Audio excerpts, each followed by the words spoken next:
Yes, yes, yes. Welcome, welcome. This is D.back's Academy, Cover 2 Podcast. I'm the host, Brian Walker. I got my guy with me, Kevin Walker, right here. And I got a special, special guest with me. This is a person I've known his whole life. This is one of the members of JellyFam.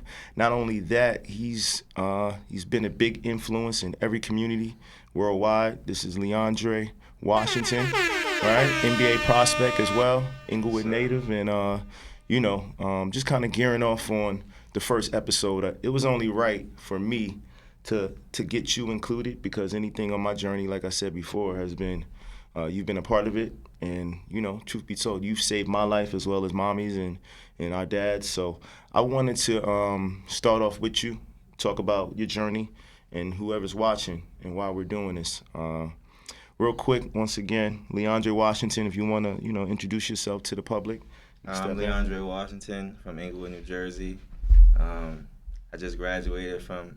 I'm Leondre Washington from Inglewood, New Jersey. Just graduated from Louisiana State University in Shreveport.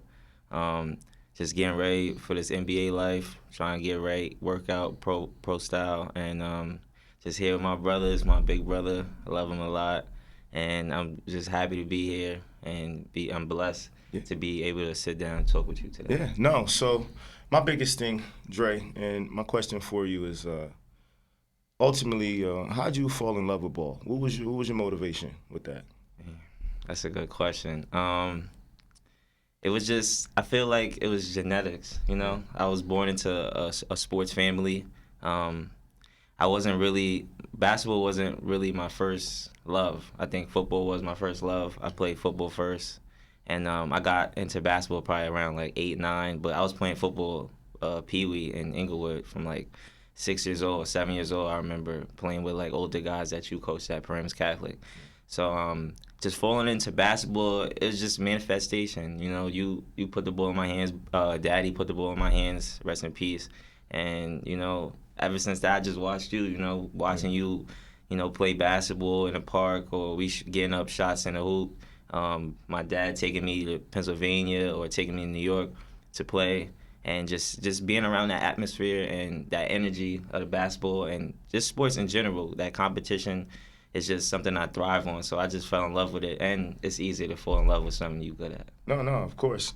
For your journey, as a hooper, as an athlete, what is something that and Kevin can add on to this? What is something that motivates you? Because after a while, basketball becomes something where, it's repetition, but you still got to get up in the morning and put the work in. What is your motivation, and what inspires you to continue this journey? I think my motivation changes, which is, I think it's a good thing because, sometimes if you have like one thing that motivates you, it could die out. And what happens when you achieve that or that thing goes away? Yeah. What was your next motivation? So I would say, from when I was younger, my motivation was just to be known, to be accepted, to fit in. And then as I gradually got better and became more known and stuff like that, my motivation became to I wanted to go to the best high school, I wanted to go to a certain college, or I wanted to be in a certain lifestyle and play professionally because this is what I do. I love to play ball. But most importantly, what really backs me, my motivation is family. Yeah. Mommy, you, daddy, just everybody. Y'all, I feel like, I don't want to let nobody down, my friends or anything. So Inglewood motivates me. Everything just motivates me. Being somebody that just if nobody knows you, I want to, motivate you and then just inspire you to be something great. So, look, I don't want to talk too much, but I want to kind of, if there's a conversation on it, this is a Leondre Washington Day, right? And like anything, Christmas, they celebrate certain things, and, whatever the dynamic is with Valentine's Day. There's a Leondre Washington Day. What would be the celebration, or what would be the festival of that day? What would the word of the day for that day? What would it be? I think, the whole day, me personally, my personality, I'm outgoing. I like having fun, being with people, joking around. So I think, a day for me would just be, in the morning, we all speak the word because I'm into the word now more and more each and every day. Do you have a favorite quote? No, I don't have a favorite quote, but I'm just trying to study, Bible study every day, just getting to know God more. But if it was a day, we would start the day off with the word, any scripture, doesn't matter. And I would just have like a festival. Like I enjoy amusement parks. Then we have go to the basketball court. Everybody, we train, play hoops, and have food out there. Food truck. I love food, like oxtails, mac and cheese, all types of food. So I would have food trucks out there, games for kids, pool, all stuff, man. A day about me wouldn't even be about me. I wouldn't even think. Oh, that's what's up, man. That's what's up. Yeah, I like that, man. No, so for you, in terms of just hooping and being an athlete, talk about your experience at TNEC and how that was and how that JellyFam craze was and just overall your experience with TNEC. How did that go about? My experience with TNEC was very well. I was in 8th grade. I'm from Inglewood, so we didn't really, if you're from Inglewood, you don't really like TNEC. So it's kind of like, friction because it's the next city over, so it's competition. But so I came out of 8th grade, I graduated, and it was time to decide a school, and I had TNEC as well as other schools, Catholic schools that wanted me to play both basketball and football. But it's just TNEC. It just felt like a family culture. I knew people. AU team I played with, the players, they was close with TNEC. They had certain coaches on the staff at TNEC High School, so it just made the transition easier. And they was gonna put the ball in my hands from the rip. They was giving me the keys to the car. Shakir Lindsay left, Joel left, so it was like a new team. And I was a freshman, hungry, trying to get my name out there and be the best person I could be. So going to TNEC was really a blessing for me and allowed me to grow and become a better player because as we spoke previously before, like I wasn't the type of player to like go get 20 or go get 25 and be aggressive with shooting the ball. Mm-hmm. And it allowed me to grow my game because I was a pass first guard. I still am pass first mentality at times, but I'm really aggressive now because of being at TNEC where I had to, put up 10, 15 shots a game, or maybe even 20 to win the game and compete with bigger schools and stuff like that and showcase, my talents. No. My thing for you is while you was at TNEC, you had the JellyFam, mm-hmm. and it's still thriving. How was that JellyFam experience and how did that come about? Yeah, I forgot. My fault. That's cool. JellyFam at TNEC, I think it started when I was in 8th grade. And as I got to TNEC my freshman year, I was the first, me and Isaiah was the first ones in high school. And I think I probably was the only one playing varsity as a freshman. So that year it was like, so I was killing and like, they were like, oh, who's this kid? And then like, kind of as I was killing, like JellyFam was growing more and more. Yeah. And then by my sophomore year, Isaiah was playing varsity. I think Javon and Jacquay had came to high school. So like we started the high school wave, and then with social media and videos and all that stuff, we all making videos. We killing high school. They killing Hudson, TNEC, St. Raymond's, and it just blew up as one. By the time we got to the next year, juniors, we had Bleacher Report ask us to make a video and do a whole video on us. So like really in the span of like 2-3 years, like it really just blew up from like really 0 to 100 because nobody knew. We was all in, jog. We was playing AAU, jog crib, just hanging around each other. And just by like being good and working on our craft, people recognized us and then recognized JellyFam as it is, and it just blew up like that. No, I guess the NIL deal now with colleges and stuff, I'm sure y'all guys, you know how you hear the old heads go, well, man, if I was here long enough, I'd have made 30 more million. So right. my question for you is, with that aspect, now seeing how athletes and especially high school kids are getting deals early, mm-hmm. not to be a guesstimation or not to be a crystal ball, but how would you feel? How much money, or would you say would you guys have capitalized off that in a grand scheme of things that probably would have been life changing, probably being in high school and going into college? Yeah, most definitely. I think we'd have definitely capitalized way more because it would have been more personal. because say we couldn't, when we was in high school, it was illegal to get, so you had to have like a handler or somebody overseeing it, which is an older adult that's not in college, or like, you know, like a regular adult. And I think nowadays kids can like receive benefits from people straight on, like you don't gotta, like a Nike rep don't gotta talk to your handler to get to you. Now a Nike rep could just go straight to you. Is it a good thing in your opinion? I think it's a great thing. It's perfect. I think you got to go through trials and tribulations to get to, you know, the top, because, you know, we had to go through that so kids now get paid and get that recognition that they wanted. You know, you want to get, you know, Ethica underwear, or, feel me, certain T-shirts from certain companies and certain benefits, or candy or anything. Like, I get sent me stuff from all types of companies. So I think now with the NIL is beautiful, and I'm very happy for the kids that could, you know, take advantage of their talents now in high school. But I think we would have made, well, I personally think definitely 6 figures, but as a group, I think 7. I think 7 figures as a group in high school. They would have made a lot of money. It'd have been, it'd have made a lot of money. It'd have been crazy. Nah, because it's you know, kind of gearing towards, I was just gonna say, what was the pros and cons of the JellyFam, but like even geared towards just being a person from afar, not even from afar, but just watching and making sure everything was good. I did start noticing, you know, not to call athletes names, but Paul George and Kyrie Irving putting themselves around and making sneakers, even creating sneakers. And that was interesting. And we've never, like I said, we never had them in the house. They've never come to the neighborhood. So it was interesting how Nike and a lot of other programs like Adidas, and they kind of latched themselves on. The pros and cons, what would you say is the pros and cons of being that famous that early? Because the NIL deal deals with young athletes who are that famous and that early. What would you say is the pros and cons? I'll start off with the pros. The pros of, you know, benefit of that is basically growing your name, growing your brand. Basically just being noticed, being recognized, you know, having certain fans. Like, it's the feeling like having kids that you don't know, you've never seen before, come to and tell you that you inspire them and they look up to you.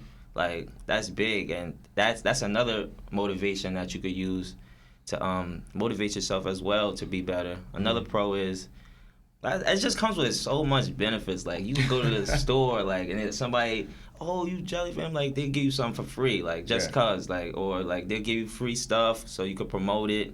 I don't know, like, I don't be paying for stuff no more like that, because everybody, like, knows you got a certain image and they want to put you in there.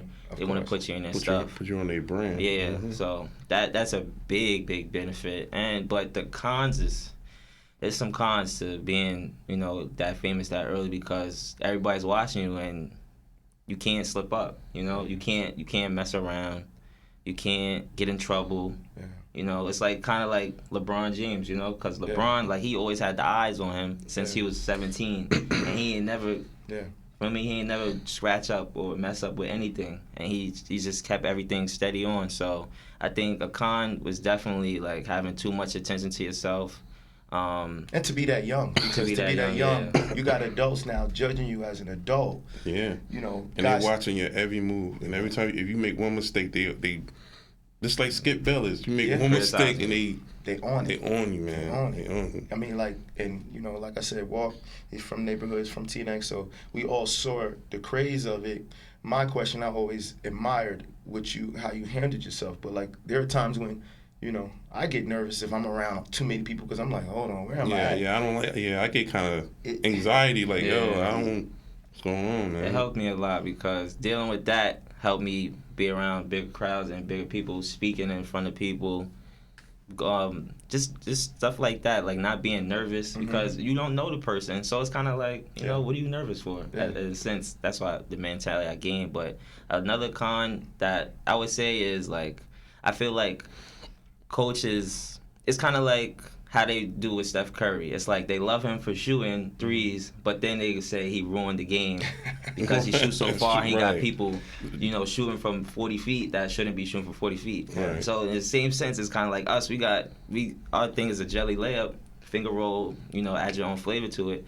So we got kids that's 5, 6, 7, you know, getting coached by adults like seriously, and they doing all types of layups and stuff, having fun with the game, and the they old school coaches don't like that. They don't like it at all. Basic layups. They don't like it at all. And I think as I went to college, now that I'm out of college, I feel like, kind of like we had to talk about it, how like in college the coach is the star, and the athletes, the kids on the team is really they're the role players. The role players. That's right. And like as you get older, obviously professionally, the players are the stars. But in college, they control everything. So I think as I went to college, as we all went to college, we all transferred. So after our first school. No, I totally agree. And not to cut you off on this one. And what as we were talking about it, I was explaining to him a lot of times, and even my experience, a lot of times coaches can have a different agenda, right? I've had experience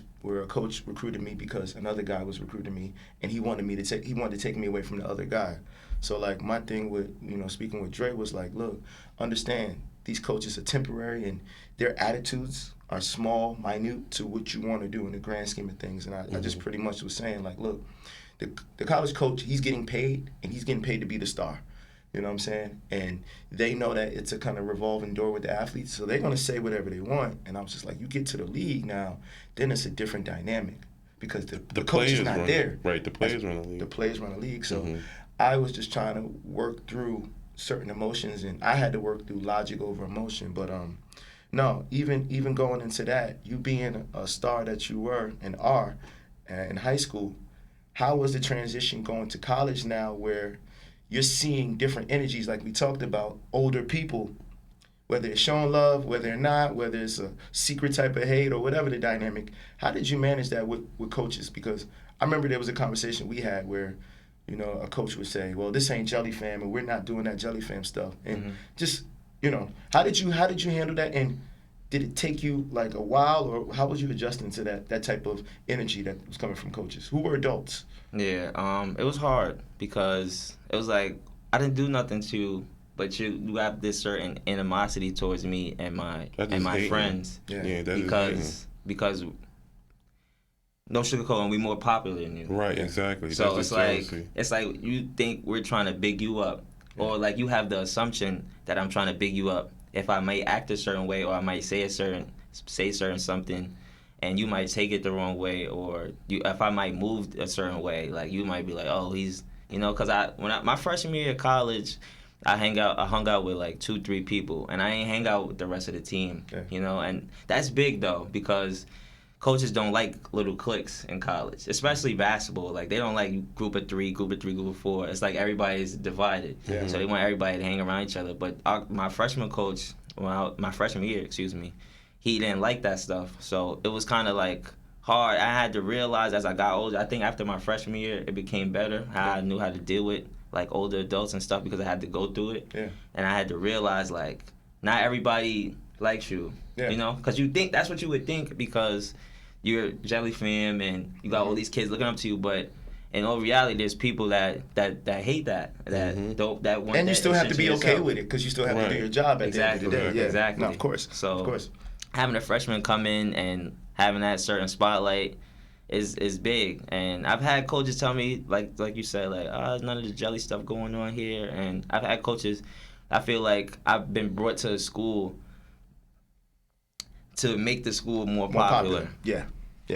And the rest is the rest. But yes. No, of course. And gearing towards that, I like to, and the reason why we have this D.back Academy is, I call it like sports therapy, right? There's not enough sports therapy. We talk about everything else on what this person is and all that, but, and Walker and I talked about it. How did you deal with the anxiety and just overall, it is pressure at times because pressure creates diamonds and coals, but how'd you deal with that? And what was your sports therapy in a sense? Yeah, sports therapy probably was just getting in the gym. We was late night, early, just getting shots up. I feel like it takes my mind off things, video games as well, but really just being in that gym and locking in because nobody can tell you nothing. whoever's watching this, nobody can tell you nothing. It's all about you and your mentality. I feel like if you a dog, you got that dog mentality, then you'll overcome a lot of anxiety and stuff like that. I used to beat it myself and hang around friends to make me feel better, but it didn't. It's temporarily, it's temporary. And once you like really lock in and think about who you want to be in life and what you want to do, I feel like you could beat all that anxiety and things that you're facing.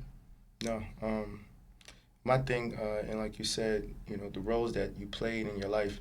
What was important about the role of your parents? Like, what role did they play in starting from mommy and then, going to dad? But what was the role that they played? Mommy's big role to me, and man, she not to like sound like crazy or anything, but she really could care less about sports. Yeah. It's all about education. That goes with most moms. About that education. Nah, he right. I know when I don't mean to. No, go ahead, go ahead. I know when I was in high school, I was like, Mom, I want to be the next Jordan. Cause in our era, it was just Jordan, and that was it. And she would look at me. She was like, "But if you don't be Jordan, you can be a doctor, right?" Yeah. I was like, "What?" I said, "Nah, it's basketball. I don't want to talk about that." She was like, "No, you can go to college and do something. Because sports is not everything." Yeah. But us when we was young, it was either pros or that's it. Let's go. But as he's saying, it was all about education. Because I know my mom. She got her degree, associate degree in nursing, and she kept saying, "I regret not finishing." Yeah. So she always used to push me to finish and push me to go to school. Yeah. So I could understand where he's coming from with that. Because mothers just want to see their kids graduate and be happy and be able to take care of their families. Yeah. Same thing with Pops, but Pops is more like, sports. Right. Yeah. Pops want to see you into sports, but the moms want to see you get that degree, say that's my baby, and you're taking care of your family. Exactly. So, Moms, she was definitely heavy on education, and she would read to my friends and myself, like have us, we in 5th, 6th grade playing outside, getting dirty and stuff, and she would call us in the house like, "Nah, come inside," and she would read us a chapter of a book or read us a couple chapters and make us read and make us, piggyback off each other and, what you think, reading comprehension, like to my friends that's in the streets, like.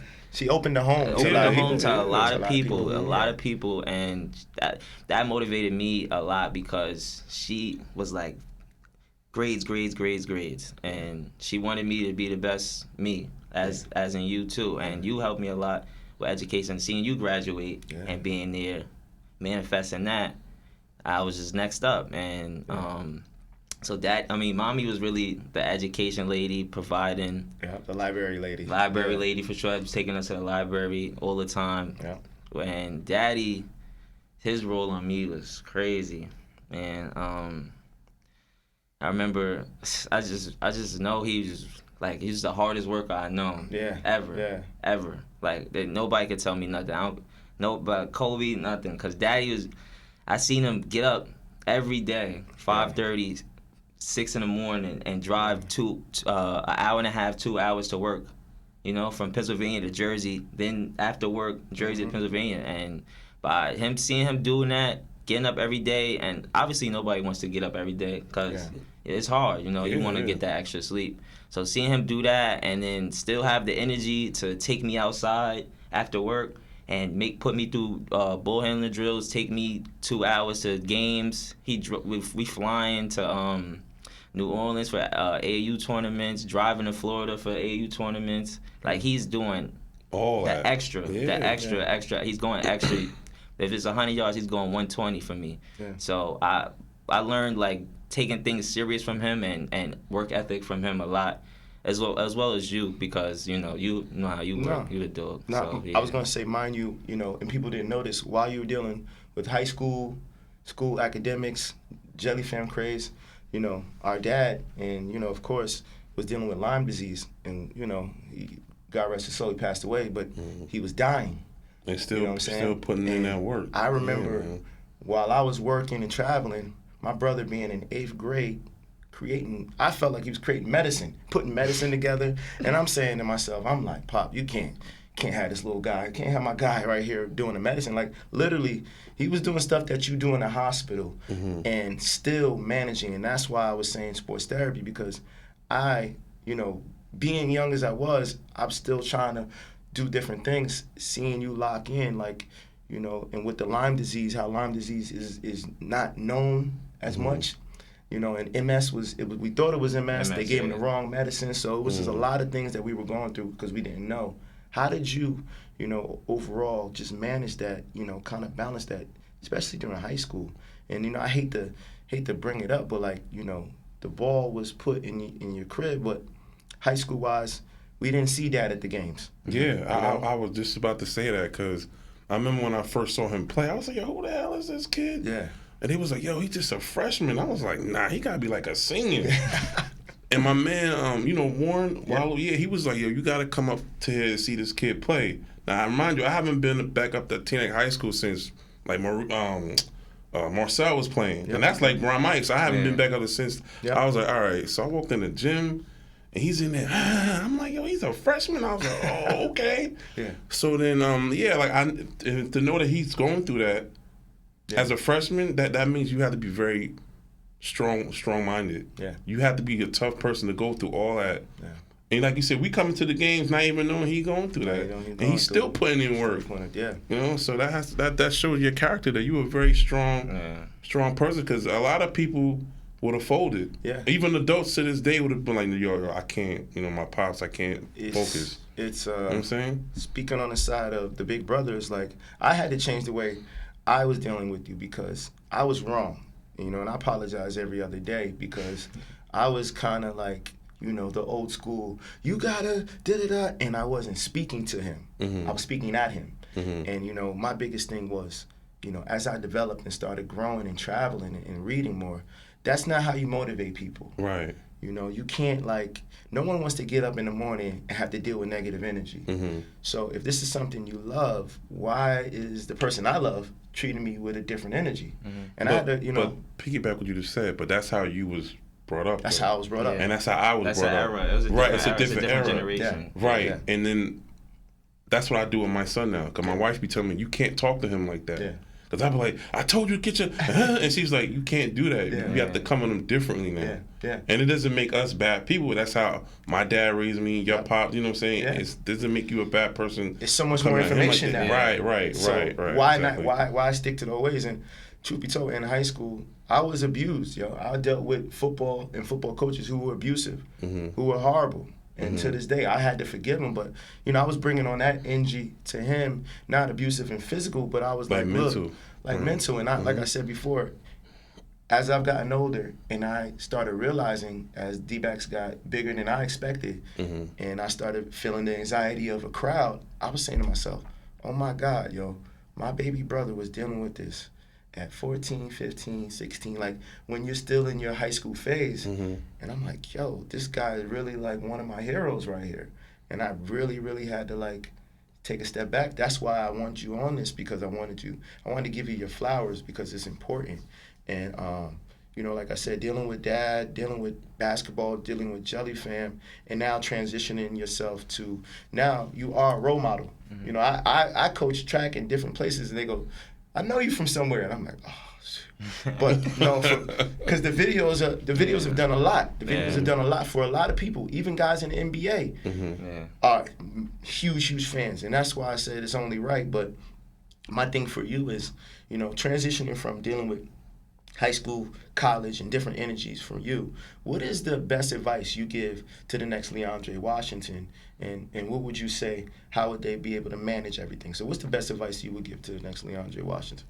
The best advice I would give is don't worry about the outside noise. And that it's kind of like cliche, like don't worry about girls, it'll come. Don't worry about, you know, all the other things, it'll come. But, like, it really will come, you know? And people used to tell me all the time, like, you're young, like, you don't gotta rush this. Like, you don't gotta do this right now. Like, you have your whole life to do this.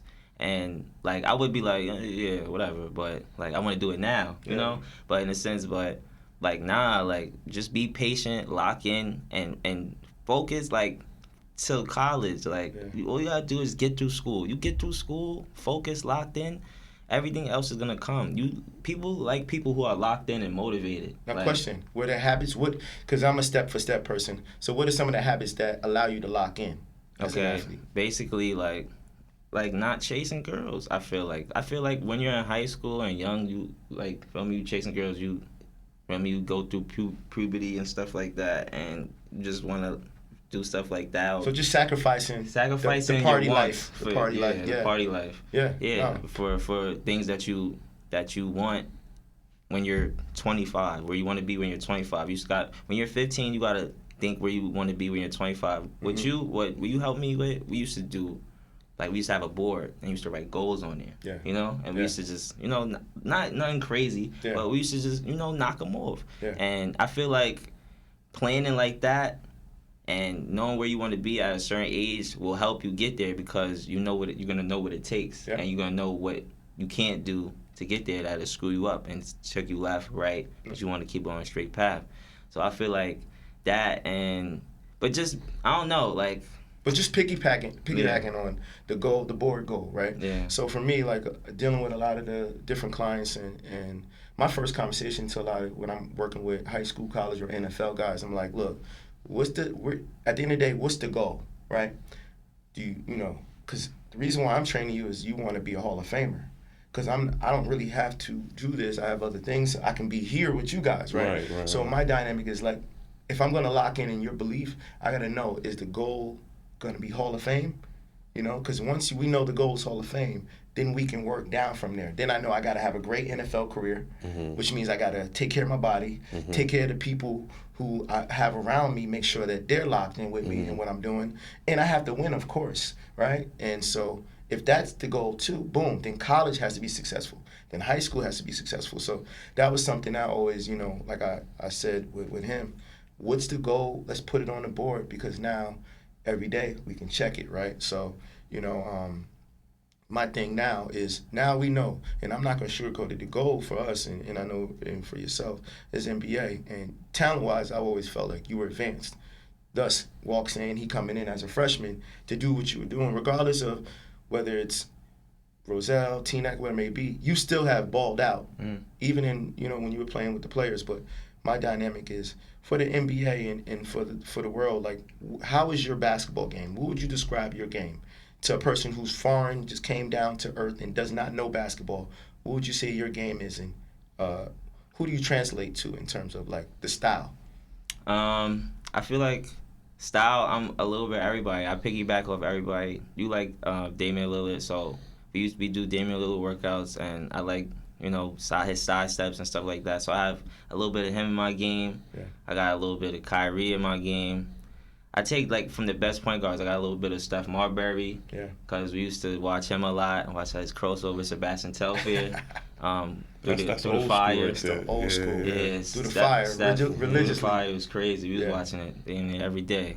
But I know I was, for sure, because he was just a dog. And I got that dog from you. Yeah. So I think I got a lot of you in me, for sure. Yeah. Because just watching you and watching, not even competitively in sports, like just real life, regular. I see how competitive you are.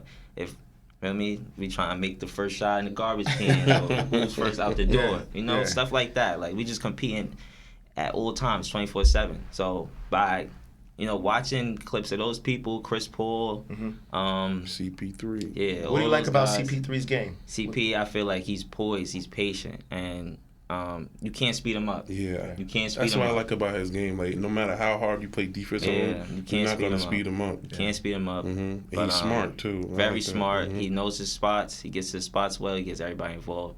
So just to anybody that, you know, wouldn't know me from a speck on the wall, my game is, I'm a winner. I'm a dog. I shoot the ass out the ball. Yeah. As a thinker, how do you prep for the game? Because, you know, the game now is like, you know, of course, because the court is still the same size, but everyone's bigger, stronger, faster. The mind has to be different, of course, because you have to be a thinker with it. How do you prep for the game, and what would you say you bring to the IQ of the game? How's your IQ improved since high school? My IQ has improved a lot since high school, because my freshman year in college, we had an assistant coach named Trey Woodall, who went to Pittsburgh and St. Anthony's. So I was around, like, really good point guards, and my first year I learned from him, like, coming off pick and roll, like certain little techniques, how you come up to pick a roll and like a big like a hedge, and they're going back, and he'll like, yo, you could go right behind him and follow him, and he's not even going to know.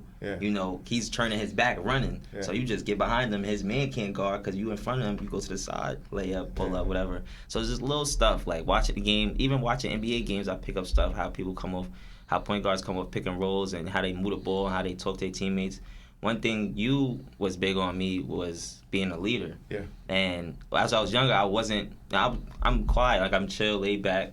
And as I got older, I became a better leader because you have to have that voice, and people do respect the better players on the team, and they'll listen because you know not all the time. Well, you went to point guard college too. Shout out to point guard college. Shout out to point guard college. That's a huge thing in terms of point guards being I leaders. didn't even know it was a point guard college. So the crazy thing is a point guard college. Like I found out about it because I still was living hoop dream as a football player in high school, and did all my research. But I always knew it taught me there was a thing called 6 to 1, right? 6 positive to 1 negative. And what it taught as a leader is, and I use it for life skills, is when you're working with someone, you don't want to always be negative because they're not going to process that information.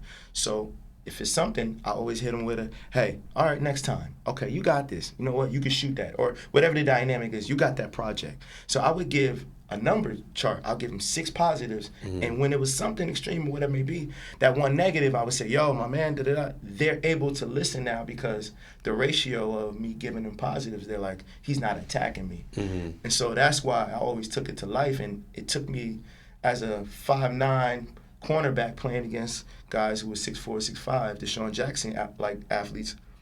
It kept me locked in, and so for me, I wanted to bring him to that camp. But like you said, watching the NBA and seeing different things, what are cues that you noticed that the average person wouldn't see in the NBA game? Certain things that average people wouldn't see in an NBA game is how people move without the ball, and I feel like obviously Steph is the best person to ever, like, I feel like, to move without the ball. Like, he's constantly moving, cutting, back screening, and what people don't know is that motion that you're doing allows your teammates to get open shots and allows like you to get open shots if you're moving. And people like to watch, like, coaches don't like when the offense is stagnant and people are like watching the ball like it's a show.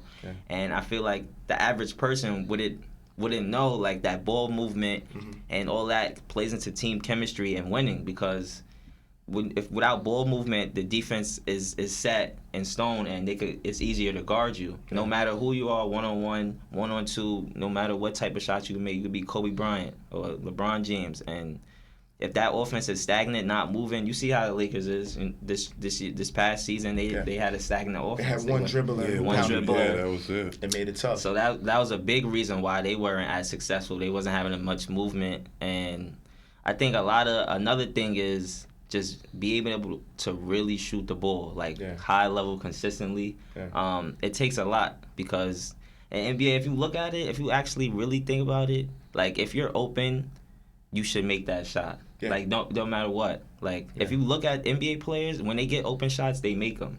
That's the difference between college and NBA. Like, college players are shooting open shots, and it's like, maybe it might go in. No, NBA, that's bread. You count 3, we getting back on defense, because every possession matters, and it's the craft. You shooting all day, so just working hard, and then moving on offense is big key, shooting that ball. No, and I was going to ask you, what was the difference between college and NBA, and actually you answered it perfect. So my question for you is, preparing for the NBA and your dynamic, what do you bring to a team? What do you bring to an NBA team?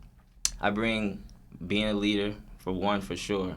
That winning mentality. I've won at every level I've been at. No matter what, if it's the lowest level or the highest, I've won every level. I've never been if it was my team, I'm the point guard. I've never been on a losing team. And being a football player, so you've played corner and safety. Corner, safety, lineman. So you have that defensive back, of course, DBA. So you can defend 94 feet. Exactly. I think people don't realize, you've played football, you got that football aspect like Allen Iverson. But, like, what also besides, leadership and just being a former defensive back? My first defensive back, but what else would you say you bring? I bring really, really, really, really good shooting to the team. I space the floor a lot, so I feel like in the NBA, this floor is already spaced, and playing with another superstar or star, and having somebody that could shoot the ball in the wings, where, like we said, some teams like couldn't perform well because they didn't have great shooting. And I feel like the game has definitely changed because of Steph Curry, and being able to count by 3 more than 2 is still 1 point more. And I think me bringing that shooting from 4 levels, not like 3. I'm a 4-level scorer. I can score at the rim, mid range, the regular 3-point line, and beyond. So that and getting my teammates involved, I feel like I draw a lot of attention. I attack the rim a lot. I led the country in free throws attempted and made over the past year, and that's big. Nothing. That's nothing. Big. It's like that's big. You know how many college. Family players are playing, so that big. Just shows to how I'm attacking the rim, drawing defenses, and I feel like if you can't help, it's a bucket. If you help, it's a bucket. I'm dropping it off. I'm kicking it out, and I just want to put people in great positions to score. Yeah, and then as we wrap it up, one last question I have for you. What is something that you say if there's a quote or something that you like? What is a quote you would like to leave the lasting people who are watching? Any or word of the day we can give off? What is something that you quote, and this is the realest quote I ever heard. It's hard work beats talent when talent doesn't work hard. Can you repeat that for the people in the back? Hard work beats talent when talent does not work hard. Amen. And that's true. Walker, do you have any quote or anything you would? I always had a quote to put God first and everything falls into place. Yeah. I always believed in that. Amen. So that's one of my quotes. That's big. I like to leave off with outwork the work, right? So like I said, this right here is D.back's Academy, and this is to me sports therapy, and this is needed. This is a positive platform, and it's about information. And thank you for tuning in, and we'll see you soon. I'll talk to you soon. All right, peace.